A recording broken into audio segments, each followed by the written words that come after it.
A new revelation raises questions in the impeachment showdown. The key witness testifies about a Trump phone call at a restaurant overheard by an aide, what it may reveal about President Trump's role in the pressure campaign on Ukraine. The reaction from the White House this morning as Congress and the public prepare for the next witness to take the stand. State of emergency, the worst flooding in more than 50 years, bringing Venice to its knees. Some swimming through the famous square. Hotels and stores underwater. Our reporter there live this morning. Colin Kaepernick's comeback. The team's now planning to attend the quarterback's workout, giving him another shot. But is it just a PR stunt? Why some critics are calling it all a sham. Caught on camera, a bus driver under the influence crashes into a ditch with 10 children on board. Thankfully, everyone survived. Holiday travel alert. The new numbers this morning predicting the busiest travel day ever. And now the new warning about those portable phone charging stations, the dangerous malware that could steal your passwords and addresses. Surfing shocker. The moment a giant gray whale sneaks up on this crowd in the water while they're looking the other way. And the country queens ruling the night, owning the stage at the CMAs. Carrie, Reba, and Dolly dazzling with show-stopping numbers. And the record-breaking moment, Garth Brooks scoring the biggest award of the night. We're backstage only on GMA. Good morning, America! Live in Times Square, this is Good Morning America. We do say Good Morning America. Oh, that opening was something else. All those powerful women on stage delivering like that. And a big night for Garth as well. It was a big night for Garth Brooks. He is breaking records, winning his 7th trophy for Entertainer of the Year. And he made sure to thank his wife, Trisha Yearwood, of course, smart man. And she tweeted, Entertainer of the Year and Husband of a Lifetime. Love that.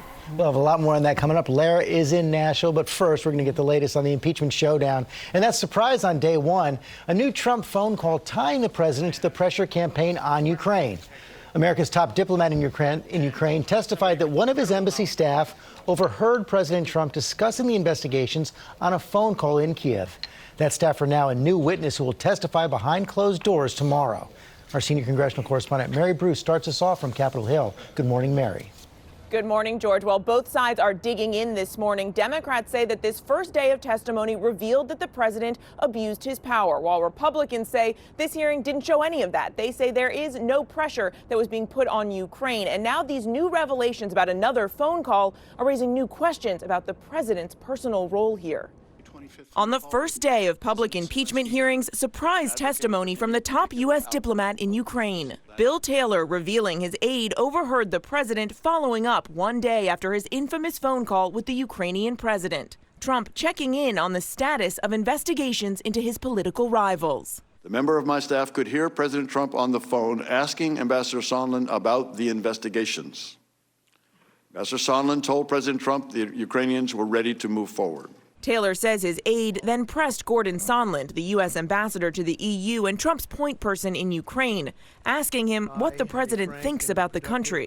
Ambassador Sondland responded that President Trump cares more about the investigations of Biden, which Giuliani was pressing for. Over 5 hours, Taylor testified there was a clear understanding that Ukraine would not receive nearly $400 million in military aid until they announced an investigation into the Bidens. To withhold that assistance for no good reason other than help with the political campaign made no sense. It was counterproductive to all of what we had been trying to do. It was illogical. It could not be explained. It was crazy. Testifying by his side, top State Department official George Kent, both career State Department officials who've worked for Republicans and Democrats. They detailed an unofficial channel of shadow diplomacy run by Trump's personal attorney, Rudy Giuliani, that ran counter to America's national interest. What interest do you believe he was promoting, Mr. Kent? I believe he was looking to dig up political dirt against a potential rival in the next election cycle. Ambassador Taylor, what interest do you believe he was promoting? I agree with Mr. Kent. But Republicans had their own plan of attack, pointing out Taylor and Kent never spoke to Trump directly. You weren't on the call, were you? The president, you didn't listen on President Trump's call and President Zelensky's call? I did not. You've never talked with Chief of Staff Mulvaney? I never did. You never met the president? That's correct. Republicans are focusing on the end result, insisting Trump did nothing wrong because the White House eventually lifted that hold on the military aid to Ukraine. The security assistance was provided to Ukraine without the Ukrainians having done any of the things they were supposedly being blackmailed to do. But that money only flowed after Congress launched an investigation and the whistleblower filed that complaint. Republicans are also demanding to speak to that person who sparked this impeachment inquiry. I seek direction to make a motion that we actually subpoena the whistleblower for a closed-door, secret deposition. Meanwhile, the White House continues to block several witnesses with firsthand knowledge, including Acting Chief of Staff Mick Mulvaney and former National Security Advisor John Bolton. If you feel so strongly that you need to hear from the whistleblower, why not push the White House to also let you speak to those firsthand witnesses like Bolton and Mulvaney? Why not encourage the president to let you speak with them as well? In the whistleblower's complaint, bullet point number 1, he says this: over the past 4 months, I have talked to more than half a dozen U.S. officials. I want to hear from the whistleblower and those officials that he or she talked to. I want to hear from those individuals. But why not Bolton and Mulvaney? Why not those firsthand witnesses that the White House is preventing you from talking to? That's their call. These are close advisors to the president. Now, the public hearings will continue tomorrow with the former U.S. ambassador to Ukraine, Marie Yovanovitch. She says she was ousted after a smear campaign that was run by Giuliani. Democrats argue that she is the first victim of this scheme, while Republicans will say that the president is entitled to his own team. George. Meantime, Mary, this is also going to raise questions for Ambassador Sondland, who's scheduled to appear next week. He didn't report that phone call that the aide to William Taylor heard about, and that aide, David Holmes, will testify behind closed doors tomorrow. Yeah, George, David Holmes will be up here tomorrow answering questions behind closed doors. Lawmakers are likely to grill him about what he overheard of that phone call in Gordon Sondland. There are also a lot of fresh questions for him. He has already revised his testimony once. The question now is whether he'll revise it again when he testifies here publicly next Wednesday. Mary Bruce, thanks very much, Robin. A lot of people watching yesterday, but President Trump claims he did not watch the hearings and says he's not concerned about them. Our chief White House correspondent, John Carl, has more on all this. Good morning, John. Good morning, Robin. The first day of public hearings had some dramatic moments, but didn't seem to change any minds in Congress. And for the White House, that's a win.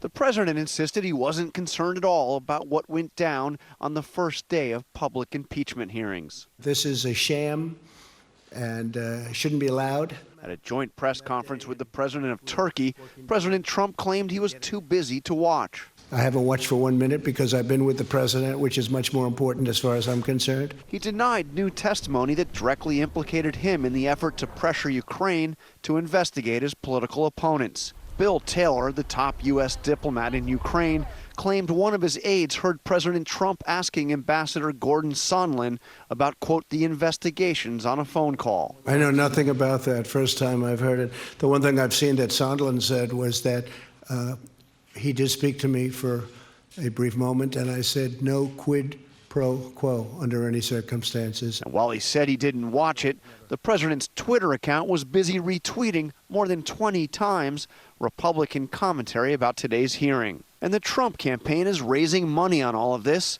trying to bring in $3 million in one day, calling it a fake hearing to interview never-Trumpers. The two witnesses Wednesday were both career diplomats who have served Democratic and Republican presidents. The bottom line for the White House is the hearing didn't change anything. Democrats are all but certain to impeach the president, but without any Republican defections, it will go nowhere in the Senate, and the White House will be able to portray it all as a campaign by Democrats against the president.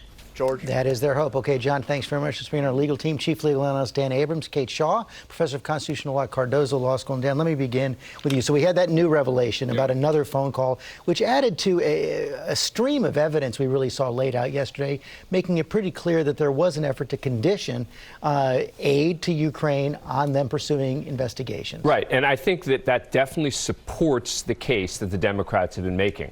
The question becomes, did it advance it? And I think that's the fundamental question as you're examining what happened yesterday. I think they definitely supported the case they've been making. These witnesses were credible. They didn't really seem to want to be there. They were subpoenaed to be there. And you saw the Republicans didn't go after them, questioning their credibility because of that. But when you ask the question, did they advance it? This is the single most advancing thing. There's going to be a new witness now who's going to testify about another conversation and overhearing the president himself. That's significant, but it all fits into the same basic fact pattern that already seems pretty clear. And Kate, as Dan said, they didn't really go after the witness's credibility. You saw a number of different Republican arguments that this is hearsay, that the president had the right intent, he was going after corruption, and that in the end the aid went through, no harm, no foul. Yeah, I mean, and I think you saw some responses to all of those defenses being laid out in terms of no harm, no foul. Well, so Bill Taylor made the very strong case that yes, the aid went through, but the threat to withhold it at all, that in and of itself was damaging. It's also, I think, when you look at the timeline, a number of members pointed out, it looks like the whistleblower comes forward, Congress gets word of it, and the aid is released like that. So it's not as though the plot wasn't a plot, just that it was thwarted by detection. And so I think that you have defenses emerging and you have responses to those defenses, and we'll see it continue to develop in the coming days. Well, and then that gets to the point, though, that you raise, Dan. We don't know how the public is going to react to the hearings. We're going to see that over the coming days. It does appear that there's that at least the Republicans on the committee are impervious to new evidence, and both sides have made up their minds. They're impervious to new evidence on this particular finite issue, right? Of was there a condition, was aid conditioned upon an investigation of Biden? It's almost as if they're willing to accept that, there was some level of conditioning going on, but that doesn't matter. And it wasn't a quid pro quo, and in the end, the money was released anyway. And so anytime you add facts to that pattern, the response from the Republicans is, in effect, yeah, okay, but that doesn't change anything. But the question will be going forward, this could be a relatively long process. A few more weeks, it goes to the Judiciary Committee, vote on the House floor. A trial in the Senate could be several weeks long. Yeah, that's right. And I think that as sort of the narrative develops, I do think that there was both kind of a framing and a foundation laying effort yesterday. But I think that the narrative actually changed a little bit in a couple of ways. And one of those ways is the Democrat story, I think, had been going in that this was corrupt and it was an abuse of power. And that's because it was about the president putting his political interests ahead of the U.S. national interests. The witnesses seemed to show that it not only ignored U.S. national interests, but might have hurt the U.S.'s national interests. And from the perspective of the seriousness of the conduct, that seems like an important development. We'll see if that's advanced. I know you're both going to be joining us tomorrow morning. The next witness, Ambassador Marie Yovanovitch, will take the stand at 9 Eastern. I'll be covering it with our whole political team right here on ABC. And some other political news. We have a brand new candidate for president on the Democratic side this morning. Deval Patrick, two-term governor of Massachusetts, close ally of President Obama, has said he now wants to run for the Democratic nomination, acknowledging that it's late, but he will compete in the states of New Hampshire and South Carolina. Michael? All right, thank you so much, George. We've got to go overseas now to rising tensions in Hong Kong. New images this morning show students arming themselves with arrows and Molotov cocktails. Ian Panel is there again with the very latest. Good morning, Ian. Yeah, good morning, Michael. To Hong Kong's Polytechnic University, that's starting to look more like a medieval siege. You can see some of the hardcore protesters there at the front line. They've got a brick wall and barricades. And look at the bricks down on the road here. Thousands and thousands of them to try and stop the police. Here down on the ground, you can see this. This is flammable liquid ready to set alight.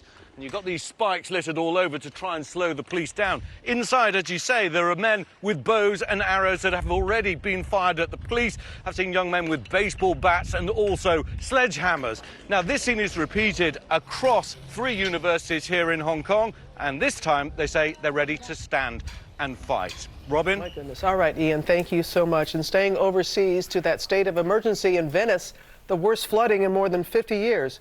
I want to take a look at this. This is what St. Mark's Square normally looks like, and here it is now. James Longman is there with the latest. Good morning, James. Yeah, good morning, Robin. What an absolute catastrophe. One of the most beautiful cities in the world, now essentially underwater. Take a look. The water's still coming well above my ankle here. You can see tourists making their way past on these raised walkways. St. Mark's Basilica, water smashed through the windows there. And unfortunately, we're told, things could get worse. This ancient city is famous for its canals. Now it's at their mercy. Venice hit by the worst floods in half a century. Millions of dollars of damage caused as water rushes through homes and businesses. This man seen swimming through rough currents right in front of St. Mark's Square as sirens ring out. 85% of the city flooded, with water levels reaching 74 inches. Water pumps also submerged, unable to work. It's not even high tide yet, and the water is already halfway up to my knee. Now, floods in Venice happen every year, but the concern is they're getting more and more severe. The mayor of Venice declaring a state of emergency, saying the city is on its knees. He blames the flooding on rising sea levels caused by climate change. Tourists with luggage in tow wading through the streets of the 1,200-year-old city. Everything comes to a standstill. It's kind of put our trip on hold pretty much for the last couple of days. World-famous St. Mark's Basilica only finished a $2 million flood repair just last year. Now inundated, precious marble and bronze underwater. So what can Venice do? Well, a project to protect the city from the water started back in 2003. But people here blame politicians for delays and corruptions, which has stopped that from working. Meanwhile, with every flood, the danger here just gets deeper. Michael? Dangerous indeed. All right, thank you so much, James. And we're going to go now to the latest on Colin Kaepernick and his attempt at an NFL comeback. Teams are now signing up to attend his workout this Saturday, but some critics are calling this all a PR stunt. Paula Ferris has the story. This morning, former 49ers quarterback Colin Kaepernick is preparing to work out this Saturday in Atlanta for a host of NFL teams. All 32 teams were invited to attend by the NFL, and so far at least 10 reportedly plan to send reps. He was a very good player, so we'll see what it looks like and do our due diligence and take it from there. Kaepernick tweeting, "I've been in shape and ready for this for 3 years."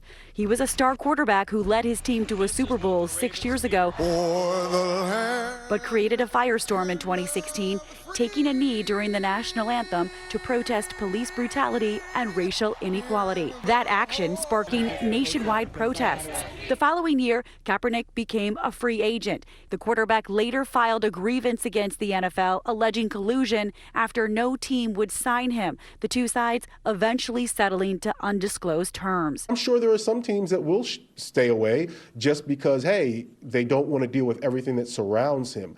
But there will be teams that show up. Whether or not a team signs him, that remains to be seen. But Kaepernick's representatives were reportedly given very short notice about the upcoming workout, and the league now is coming under fire for scheduling it on a Saturday, which is the day before most teams play their weekly game. And that means head coaches and GMs won't be attending the workout because it's on a Saturday. His reps asked for it to be moved to a Tuesday, pushed back another week so more could attend. They were denied by the NFL, and that's why some former players are calling this a setup and a PR stunt by the league. It is a little unusual because Tuesday's the day you bring in all the players that you want to try out, not a Saturday because everybody's on the road or focus on the teams that they have currently on the field. And just 3 days notice. Yeah, we'll see how he does. Thank you, Paula. Following a lot of other stories this morning, and up next, the longest sentence yet in the college admissions scandal. Right now, let's go to Ginger. Y'all ready to thaw out? Get ready, because everybody's sub-freezing is going to see those moderating temperatures. That's going to erode, and by tomorrow, we'll even have temperatures in the 50s in the afternoon. Your local weather in 30 seconds. First, though, the Sunny Cities, sponsored by Jeep. If you like to put work in here or here, now you get Jeep employee pricing as if you work here. That means you pay what we pay on select models like the Jeep Renegade, the most capable small SUV ever, the Jeep Compass, the most capable compact SUV ever, and Jeep Cherokee, the most capable midsize SUV. It's employee pricing plus at the Jeep Black Friday sales event. With Employee Pricing Plus, purchasing at $4,808 below MSRP plus $1,000 Chrysler Capital Bonus Cash on select 2019 Jeep Cherokee models in dealer stock. Another sub-freezing start, and it will take about 4 or 5 hours, not until late morning where temperatures will be above freezing. 42 degrees at noon, feeling pretty good with that sunshine, and then some clouds will start rolling in late. So today, 46, weather front moves through, and we're back down into the 40s for the upcoming weekend. So for your Friday, mixture of clouds and sunshine, 52. You'll start Saturday off with a bit of wind and wind chill temperatures in the teens. So the better day out of the weekend, Sunday, the high 45. Thankful Thursday. Happy Friday Eve. One more alarm clock, everybody. We'll be right back.